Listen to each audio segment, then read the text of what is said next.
Tutaulizia, sisi tutakupa hiyo hela. Inshallah. Wewe usijali. Shukrani sana. Waambie neno moja mashabiki wa Yanga hapa. Napenda sana ili kutuombea na kuniombea kupambania timu yetu. Pumziki bwana. Ulize bei nitamchangia atapewa hiyo hela. Lazima naye apate. Kafanya kazi kubwa kwenye haya mashindano, sio masiara. Bana, maneno yamekuwa mengi. Mpira umeisha pale, tumeona Babzaka, Hashim wanasema kwamba pamoja na Vice wanasema kwamba ile ilikuwa ni kadi lakini pia haikustahili kuwa penalty. Haikustahili kuwa penalty. Ile ambayo tulipata. Haikustahili kuwa penalty. Red card yao ilistahili, penalty yetu ilistahili. Tukio ambalo wao wanaweza kulalamikia ni tukio la Ibrahim Baka. Lakini hayo mawili yalikuwa clear kabisa. Tukio la Ibrahim Baka ukiangalia marejeo palikuwa pana mgongano kweli. Na Baka sisi kama viongozi tutakwenda kuzungumza naye. Lazima tukazungumze naye, tumueleze kwamba sasa hivi hapa mbele tunapokwenda huko mechi za Champions League hizi, Waarabu huwa wanatazama vitu mechi kama hizi. Wanaweza kumtarget kumfanyia vurugu mtu wa kwanza wakiamini wewe ni mtu wa kureact. Kwa hiyo ukireact unaweza kupewa umeme, mambo yakawa magumu. Kwa hiyo ni vyema tutazungumza naye kumueleza kwamba sometimes kwenye mechi mtu anaweza kuchokonoa tu makusudi akijua ni mtu wa kupanic. Ukirudishia maana yake tayari upo kwenye hatari. Lakini haya matukio mengine penalty, matukio mengine ya red card yalikuwa clear kabisa. Kama Azam umeyalalamikia basi nafikiri wa matatizo mengi na wao. Hali yako ilikuwa vipi mara baada ya Pacome kukosa penalty? Mimi nilikuwa najua tunashinda hii mechi. Na ilipokwenda kwenye penalty, sasa mimi nakaa na Msheri muda mwingi zaidi mazoezi, namjua Msheri. Mechi ilipokwenda kwenye penalty, niliwaambia pale VIP kwamba mechi ya Manula imeshaisha. Inakuja mechi ya Msheri sasa. Msheri ataiamua hii mechi. Mimi namjua ni mzuri kwenye kudaka penalty na ana huo uwezo. Kwa hiyo ilikuwa sio jambo ambalo tulikuwa na hofu. Nilikuwa najua exactly atakwenda kupata ushujaa wake ambao anastahili Butwalib Msheri. Kwanza leo kitaalamu heshima ya ndoa imelindwa kitaalamu. Maana tafuta wewe. Kitaalamu leo heshima ya ndoa imelindwa. Wakubwa wananielewa. Mkubwa wakubwa heshima ya ndoa imelindwa. Nyumba kama kidogo itachezewa katikati hapa, lakini leo tumesimama hivi. Nani nenda nje? Hii familia inahusu. Ndo zipoje? Kuweka mkuki nje. Sisi leo heshima ya ndoa imelindwa hapa. Wakubwa wananielewa. Nyumba yetu kama kidogo paliingia mtu kama kata, leo tumekuja wenyewe, nenda nje, tubaki na familia yetu salama salimini, tukutane machi. Mashindano haya cha kwanza ambacho nilifanikiwa sana ni wachezaji wetu kupata match fitness. Wameshiriki national team players waliokuwa kule kwenye AFCON wamerudi, wameshiriki leo. Tumefanikiwa sana kwenye kuiandaa timu kwenda mechi ya kimataifa. Na ratiba inaweza kutoka ya ligi katikati kwa na mchezo mmoja hapa before kwenda Misri. Sasa tunaondoka tarehe 21 kuelekea Misri.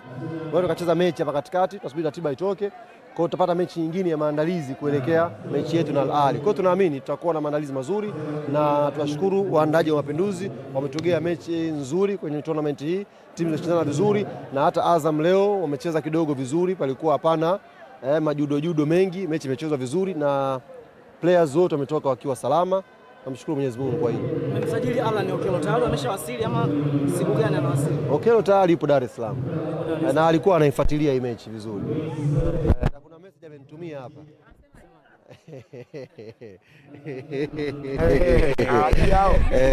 Okello Starboy amenitumia message hapa.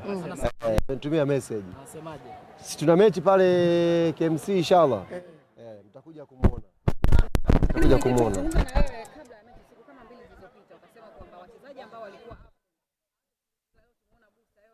Sasa Azam nao walikuwa watabiriki. Kuna muda fair na posti kwenye maboti leo anaenda Zanzibar huko. Kwa sisi tukaona hapa na sisi tutie mshindo. Sasa wana posti sana, mara akaposti nini, mara nini, tukasema sio akaenda wote hao akina Nado nani. Na sisi tuende muziki wote. Na muziki umekuja wote leo. Umeona amekuja nyuma pale, Baka amekuja nyuma, Jobu. Kitambala kaomba sabu hapa. Fa mchezo nini? Kitambala ana wabiti mabeki wapaka blichi. Sio vile vyuma wewe. Osimhen kakimbia ule muziki wao. Kitambala bora. Mchezaji mzuri na leo akutana na watu hatari. Walikuwa wamekea timing hivi. Jobu anamdesh, Baka anapiga kwa nyuma. Dakika 60 Kitambala akaambia Ibengi wataniua. Basi ala nimekuta ule. Lakini mmechelewa kakimbia. Mmechelewa kufika visiwani Pemba. Watu wakashika sana, shida nini hapa? Hakuna shida, ilikuwa ni mipango tu. Fanya mazoezi Unguja, tumekuja asubuhi leo tumecheza tumepata ubingwa wetu alhamdulillah. Ni mipango tu. Musa Bala Conte. Hivi mmeshamuomba msamaha Bala Conte? Mmeshamuomba Asante bure. Safi. Walimkosea? Na nyie pia. Tafuteni muda muombe msamaha. Hakuna usajili ambao tumeufanya. Hii shule niliwapaga siku. Kuna usajili ambao tumeufanya. Tukawa usajili hauna faida. Kikosi cha Yanga ndugu zangu mkikiangalia vizuri kina changamoto kubwa sana ya namba. Mtu mmoja leo ameandika kwamba Yanga wamefeli wachezaji wa kimataifa msimu huu. Umeelewa? Lakini anasahau kwamba wakati dirisha hili tuli-extend mikataba ya pro hawa wa kimataifa baadhi yao. Sisi tumemtoa Aucho, tumemtoa Chama, tumemtoa Azizi. Tukaingiza. Lakini waliobakia wote wanacheza kwenye kikosi chetu cha kwanza. Kwa hiyo usajili haimaanishi kwamba unayemleta anatakiwa aingie moja kwa moja kwenye timu. Sometimes aliyekuwepo unamletea changamoto. Na timu nzuri, hii inawapa sasa shule. Timu nzuri haionekani kwenye mechi. Timu nzuri inaonekana kwenye uwanja wa mazoezi. Yaani unavyoona timu yetu wakigawana mazoezini 11 huku 11 huku. Ushindani unapatikana pale. Tukija kwenye mechi tunaweza shughuli tu. Kwa mfano timu moja anakuwa yupo Abutwali Bumsheri, timu moja yuko Jigi Diara. Huo mfano sasa huo. Huyu ana ma clean sheet Mapinduzi yote, huyu kachukua ma clean sheet ya kutosha. Huko Afcon imebidi Diara mpaka tumwambie zima simu. Kabisa. Chelsea wamesumbua sana huko Afcon. Tukamwambia zima simu wai Dar es Salaam. Sasa huku kuna yao Kwasi Atola yao, huku kuna Somali, kuna Ezel Patrick Mwenda. Angalia tu mwenyewe, kuna Shadrack Boka, kuna Mohamed Hussein. Hiyo timu inafanya mazoezi hiyo. Ina Sinki, ina Ninju, ina Jobu, ina Baka, ina Mwamnyeto. Timu inafanya tu mazoezi. Hiyo timu yetu yote. Hatuwezi kupanga wachezaji 15 kwenye mechi, wanaanza 11. Kwa hiyo wanaoanza haimaanishi wanaokaa benchi wabovu. Leo Musa Bala Conte kawaonyesha mechi ya fainali, angeng'aa dhidi ya Fufuni, ningesema timu ndogo hiyo, kang'aa dhidi ya Azam hapa.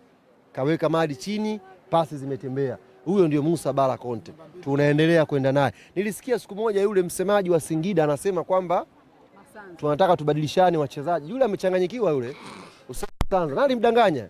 Yaani Musa Bala Conte akacheze Singida Black Stars.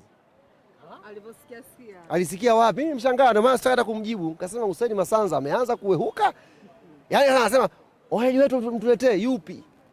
Huyu tukimpeleka Singida Bala Conte kule akienda Singida, si anakuwa MVP wa timu? Kabisa. Semeni nyie waandishi. Kabisa. Hussein Masanza hakuna mtu huku unaweza kumpata. Hakuna huku hata mmoja. Sisi timu yetu tumeitengeneza kwa ajili ya michuano ya kimataifa, kwa ajili ya ligi, kwa ajili ya mapinduzi, kwa ajili ya muungano, kwa ajili ya kombe la CRDB. Timu tumeiandaa iwe na ushindani. Ndio maana watu wote 29 kwenye timu yetu wote wana uwezo wa kucheza kwenye kikosi cha kwanza. Hiyo ndio tofauti ya Yanga na timu nyingine. Ndio maana unaona kwenye timu yetu Kitale akija kwetu anakuwa kit manager, hawezi kugusa uwanja. Yule winga akija kwenye timu yetu anakaa na Mpogolo kubeba viatu kina Max Kome, hawezi kugusa pichi. Wanaoanza hapa wana uwezo wote, unaona uwezo upo. Kwa hiyo na nyinyi waandishi tengeni muda kwa nafasi yenu, ombeni radhi kwa Musa Bala Conte. Na sio huyo tu, wako wengi. Yaani sisi ni jambo la muda, wataingia wote hao kwenye timu. Lakini inawezekana kuzungumza kwao ndio kufikia mpaka kufanya vizuri. Kwani alikuwa anafanya vibaya? Ule muona wapi? Mlikuwa mnamkosoa na alikuwa achezi. Yaani Bala Conte alikuwa hajapata nafasi na watu wanamsema.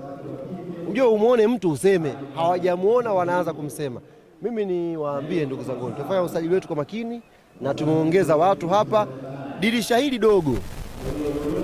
hili dogo tumemtambulisha nani? Lamine Yamal, Alan Okello. Lamine Yamal. Damaro, tumemtambulisha Mwanengo, tumemtambulisha Lamine Yamal, Lamine Yamal tumemtambulisha. Kuna mtu mwingine tunamtambulisha, alafu kuna surprise inakuja.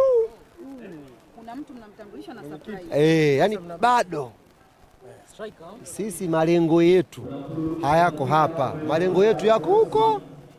Yaani tukikaa sasa hivi mnaweza mkaona akili yetu ilikuwa dhidi ya Azam, kumbe akili yetu ilikuwa inawaza Al Ahly. Kwa kuna vitu tunamalizia hapa, tuzidi kuboresha hii timu. wale Waarabu pale pale kwao, msondo pale utapigwa hapa, wala msio na wasiwasi, msio na wasiwasi kabisa. Yanga ndio timu pekee itasafiri Tanzania kwenda Uarabuni ikiwa na Watanzania wanaiombea dua. Kuna wengine wataombewa dua warudi salama, sisi tutaombewa dua tukashinde. Yaani Mtanzania mwenye akili timamu, Yanga pekee ndio utaiombea dua timu iende salama na ikashinde Misri. Timu nyingine zinazokwenda Uarabuni kuziombea dua waende warudi, yaani wapate afya tu njema. Masuala ya kushinda hiyo dua ukiomba tu mwehu huyu. Sasa nikuja straight, jua nilichelewa kwanza.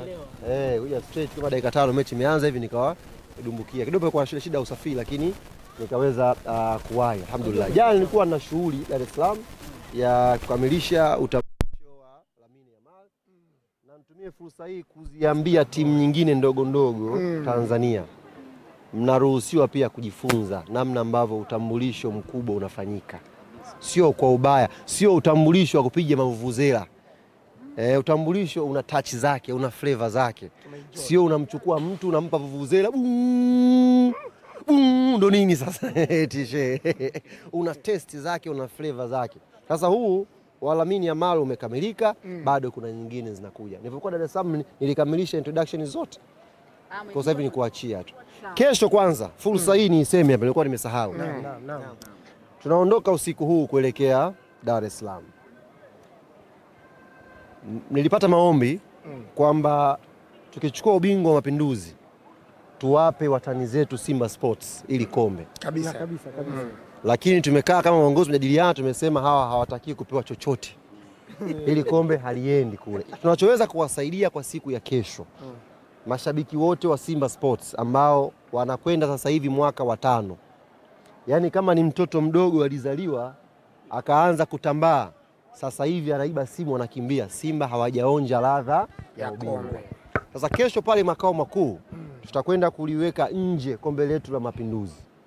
Mshabiki wa Simba yoyote kuanzia saa 4 asubuhi unakaribishwa makao makuu ya Yanga kuja kupiga picha na kombe. Ya dunia ni mengi, unaweza wakata upepo kesho ukafa huna hata picha ya kombe. Kwa hiyo kesho saa 4 asubuhi taandaa pale kashughuli kazuri na kombe itakaa pale nje. Wawai jamani. Sharti ni moja tu, uje umevaa jezi yako. Sije pale ujezi yako, uje pale usimame, utapigwa picha, utapewa, upeleke nyumbani angalau. Wewe likikukuta katika mipango Mwenyezi Mungu una picha ya kombe. Hawa mashabiki wa Yanga huu mwaka wa 5 wana mapicha mpaka basi na makombe. Kwa hiyo hii tumetoa fursa, waitumikie na waikimbilie kesho. Waje asubuhi pale, ni bure. Hawatalipa. Uje na jezi yako lakini hutalishika ile kombe pia. Utakaa mita kidogo pap, unapigwa picha na kombe, unakwenda kuonyesha ndugu na jamaa na marafiki. Kuna watu wametoka kwao kijijini wamekuja mjini wakasema wanashangilia Simba, hawana chama cha kutuma huko zaidi ya Albadili. Waje wapige picha kesho bwana. Wapeni salamu wote. Sawa. Kina pasi milioni. Ofa. Yule mzalamu mtu ana tumbo kubwa halina mafanikio. Wote wanatakiwa kesho waje makao makuu wapige picha na kombe la Mapinduzi. Angalau wapate kumbukumbu. Mwaka 2026 wameuanza na wao kwa kugusa kitu chenye thamani. Manake vitu wanavyogusa wao sasa hivi ni mabomu ya kutaka kulipuka na watu. Bora waje wakae karibu na kombe wapate furaha. Kwa hiyo kesho akimbilie fursa jamani. Mimi baba yangu nitamtumia message usiku naye atakuja. Mwisho saa ngapi mwenyekiti? Ni kuanzia saa 4 mpaka saa 10 jioni. Tutakuwa pale asubuhi, waje wasione aibu.